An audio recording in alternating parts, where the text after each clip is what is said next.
తెలుగువారి భవిష్యత్తు కోసం, ప్రత్యేక తెలుగు రాష్ట్రం కోసం ప్రాణత్యాగం చేసిన ధీరోదాత్తుడిగా మనందరికీ తెలిసిన అమరజీవి పొట్టి శ్రీరాములు.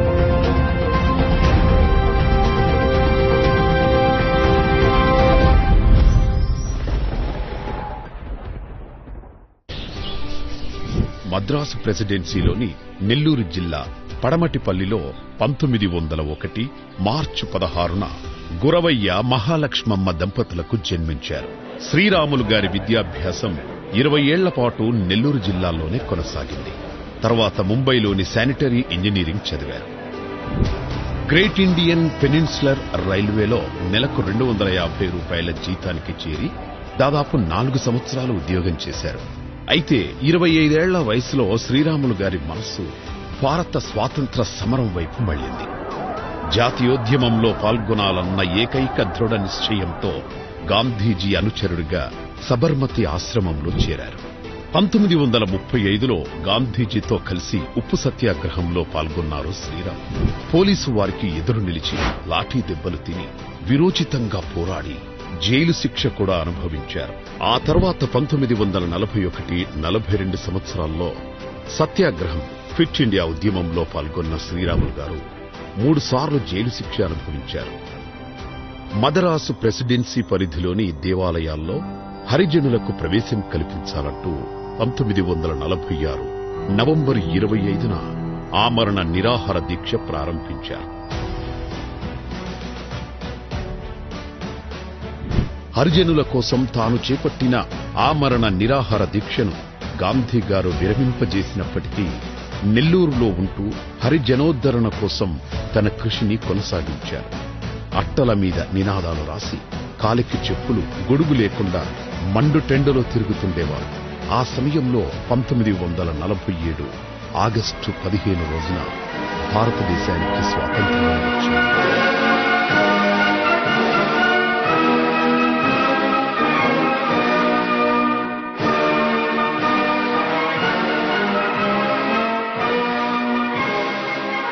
దేశానికి స్వాతంత్ర్యం వచ్చిన రోజు శ్రీరాములు గారు ఆనందంతో తాండవం చేశారు. వీధుల్లో పరిగెత్తారు. అందరితో సంతోషం పంచుకున్నారు.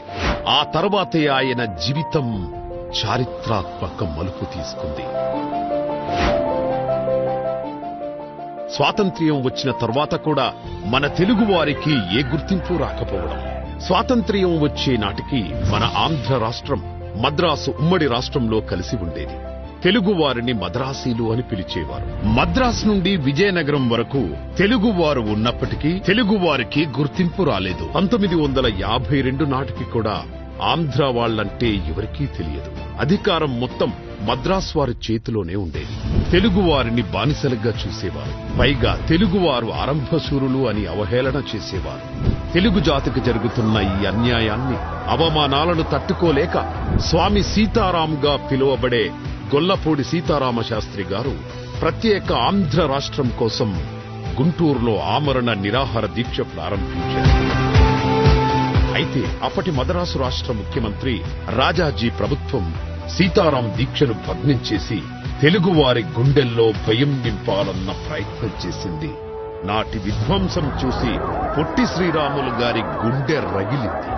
అప్పుడు గుడివాడలో ఉంటున్న శ్రీరాములు గారు ఎకాఎకిన సర్కార్ ఎక్స్ప్రెస్ ఎక్కి మద్రాసుకు బయలుదేరి వెళ్లారు. మద్రాసు నడిబొడ్డున బలుసు సాంబమూర్తి గారి ఇంటి వద్ద ప్రత్యేక ఆంధ్ర రాష్ట్రం కోసం 1952 అక్టోబర్ 19న ఆమరణ నిరాహార దీక్ష ప్రారంభించారు. ప్రజలు శ్రీరాములు గారి ఆమరణ నిరాహార దీక్షకు మద్దతుగా ధర్నాలు, దీక్షలు, ఊరేగింపులు మొదలుపెట్టారు. అప్పటి వరకు తెలుగువారంటే ఆరంభశూరులే, ఈ దీక్ష త్వరలోనే ముగుస్తుందిలే అన్న ధీమాతో ఉన్న ముఖ్యమంత్రికి చెమటలు పట్టించింది. ఎక్కడ వారిని అక్కడ అరెస్టులు చేసి బెదిరించారు. మరోవైపు అకుంఠిత దీక్షతో శ్రీరాములు గారు తన నిరాహార దీక్షను కొనసాగించారు. ఒక్క టంగుటూరి ప్రకాశం పంతులు తప్ప నాయకులెవ్వరూ శ్రీరాములు గారి దీక్షకు మద్దతు తెలపలేదు. నాయకులు లేకపోతే ఏంటి, మేమున్నాం అంటూ తెలుగు ప్రజలు ఉద్యమాలు చేస్తూనే దీక్షలో ఉన్న శ్రీరాములు గారిని సందర్శించుకుని వచ్చేవారు. క్రమంగా పొట్టి శ్రీరాములు గారి ఆరోగ్యం క్షీణించసాగింది. అప్పటికే నెల రోజుల నుంచి నిరాహార దీక్ష చేస్తున్నారాయన. తేనె కలిపిన నిమ్మకాయ రసం తప్ప ఏమీ తీసుకునేవారు కాదు. తన ఆరోగ్యం ఎంతగా క్షీణిస్తున్నా శ్రీరాములు గారు ధైర్యం వీడక ఆమరణ నిరాహార దీక్ష చేస్తూనే ఉన్నారు.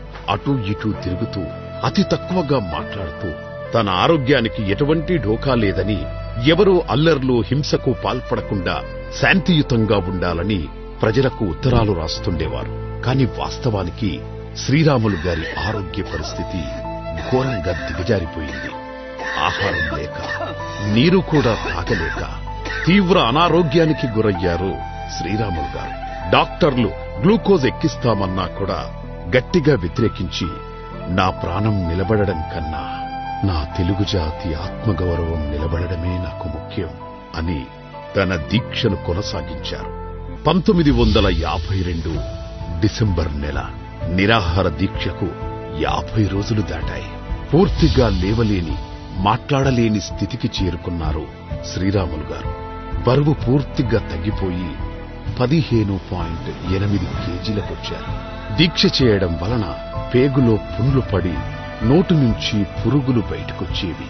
ఆ హృదయ విదారక దీనస్థితిలో శ్రీరాములు గారిని చూసి ప్రజలు బాధతో తల్లడిల్లిపోయారు.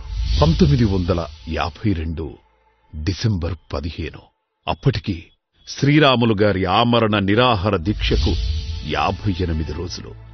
ఆ రోజు ఉదయం నుండి ఆయన స్పృహలో లేరు. అప్పుడప్పుడు కళ్ళు తెరవడానికి ప్రయత్నించినప్పటికీ వెంటనే కళ్ళు మూతపడిపోయేవి.